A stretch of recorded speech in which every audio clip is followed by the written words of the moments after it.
다음 안철수 후보 준비했는데요. 지금 국회의원이시죠. 62년생의 62세 서울대 의대 출신의 안철수 연구소, 그리고 굉장히 경력이 화려해요. 이분 같은 경우는 의학, 경영학, 그다음 교수의 개발자의 기업인 출신인 정치인이라고 보면 되겠습니다. 제 개인적인 리스펙은 앞으로의 미래 산업을 이끌어갈 때 이분 같은 경험이 굉장히 도움이 많이 될 수 있겠다는 생각은 좀 하는 부분이 있었어요. 우리가 코로나 시절에 이분이 만약에 리더였으면 좀 더 어떤 다른 대처를 할 수 있지 않았을까라는 생각도 하는데, 대통령이 되려면 우선 정치인으로서 역량을 보여줘야 되는데 이런 역량 보여준 게 좀 적지 않나.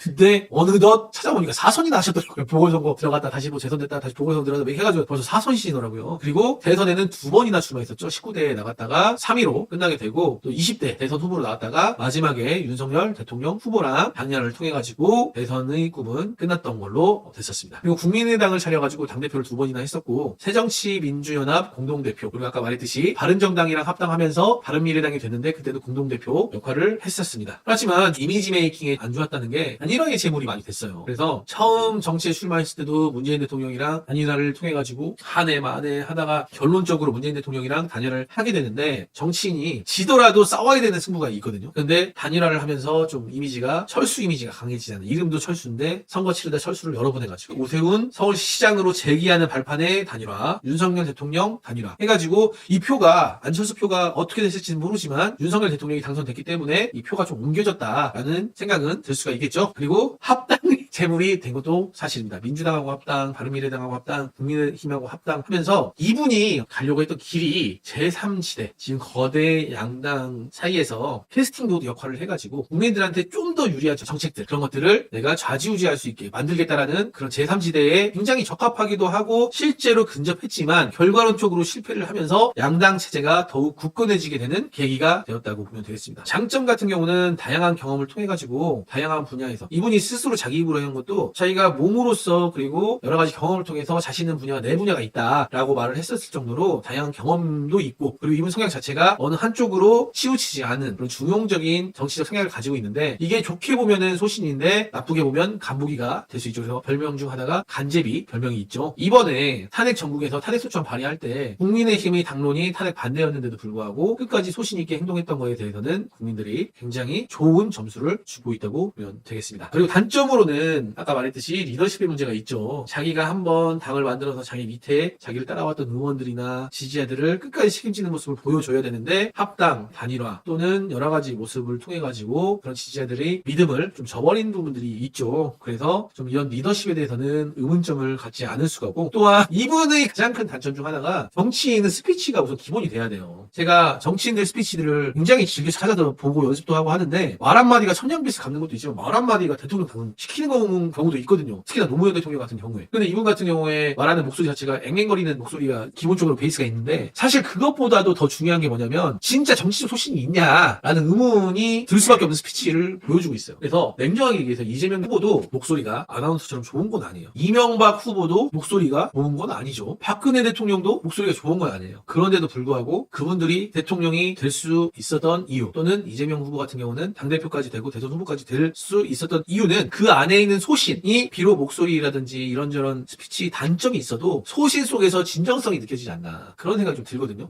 이재명 후보의 연설도 제가 직접 가서 본 적도 있고 영상으로도 본 적도 많이 있는데, 그런 진정성을 가지고 사람들을 설득하는 그런 스피치 능력이 안철수 후보한테는 부족하지 않나. 그리고 가장 큰 단점, 안철수 돌풍이라고 불릴 정도로 안철수 열풍이 불었던 적이 있었던 건 사실 아닙니까? 원인으로는 지금의 정치인들에 대한 혐오가 바탕이 됐고, 안철수라는 인물이 새로운 미래를 제시할 수 있다는 기대감 때문에 안철수 열풍이 불었던 건데, 본인은 기존 정치인들하고 다르다고 생각하는 부분들이 지금도 있는 것 같아요. 그런데 더 이상 신선하지가 않다. 기존의 정치인들이 보여주는 모습이 똑같이 보여주고 있다라고 생각이 되고, 이게 가장 큰 단점이 아닌가. 만약에 여기서 대선 후보까지 갈 수 있고 대선 후보까지 되려면 무언가의 혁신적인 변화라든지 진짜 대한민국 국민들을 설득할 수 있는 리더십과 정책들을 보여야 앞으로 가능성이 있지 않을까, 그런 생각을 가지고 있습니다. 다음은 유승민, 지금은 뭐 교수님이라고 해야 되겠죠.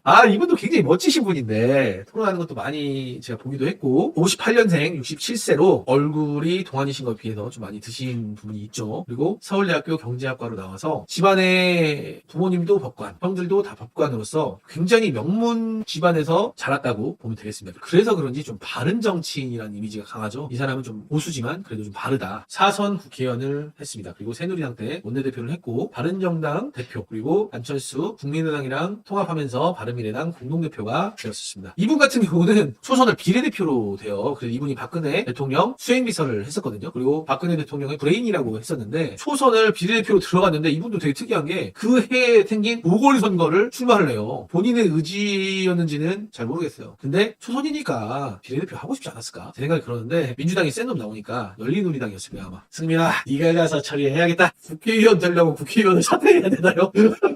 이거만 나올 것 같은데. 그래요. 아니 국회의원 되려고 국회의원을 사퇴하라고? 이래도 이게 나올 것 같은데 사실 좀 국회의원이어도 뭐 같은 국회의원 아니라는 또 말이 있어요. 유승민 의원이 초선 때는 좀 억울했을 것 같아요. 왜냐면 국회의원을 당선되기 위해서 국회의원을 사퇴하라고 그러면 내가 선이 올라가는 것도 아니야. 이거 보궐선거에서 당선돼서도 초선이거든요. 초선만 두 번 하신 분이에요. 이분이 결국에는 4선 국회의원까지 이제 되긴 하는데 박근혜 대통령 탄핵 때 이분의 운명이 바뀌죠. 물론 뭐 이해는 되는데 아무래도 이 배신자 프레임에 갇혀가지고 이 정치가 진짜 무서운 게 순간순간 옳은 판단을 하고 순간순간 자기가 진짜 현명한 판단을 했을 거라고 생각을 하는데도 불구하고 이번에 윤석열 대통령이 총선 때 박근혜 대통령 배신했던 사람들 다 총선 안 줬거든요. 장제원이로 해서 유승민도 마찬가지고 이번 총선에서 이기려면은 박근혜 대통령을 지지했던 세력들을 끌어와야 된다. 그러려면 박근혜 쪽 탄핵에 동참했던 데다 잘라야겠다. 이준석도 그래서 못 나온 거고 그렇게 돼가지고 지금 사실 찬밥 신세로 당내에서는 어쨌든 인지도는 있지만 하는 게 없죠. 현실적으로. 그래서 바른미래당으로 해서 대선 후보로 해서 사위로 해서 낙선됐죠. 바른정당. 장점으로는 경제 전문가라는 이미지가 있어요. 정통 보수지만 이분도 보수의 길만 걸어왔으니까. 하지만 중도도 수용하는 모습 그리고 유시민 의원이라든지 여러 사람들하고 토론하는 모습을 보면서 좀 합리적이다 이런 이미지를 잘 구출했지만 단점으로는 원조 배신자 아까 말했듯이 박근혜 대통령 수행 비서였는데 바로 배신 때렸죠. 그리고 반윤 인사로 찍혀가지고 당내에 입지가 없다라고 보시면 됩니다.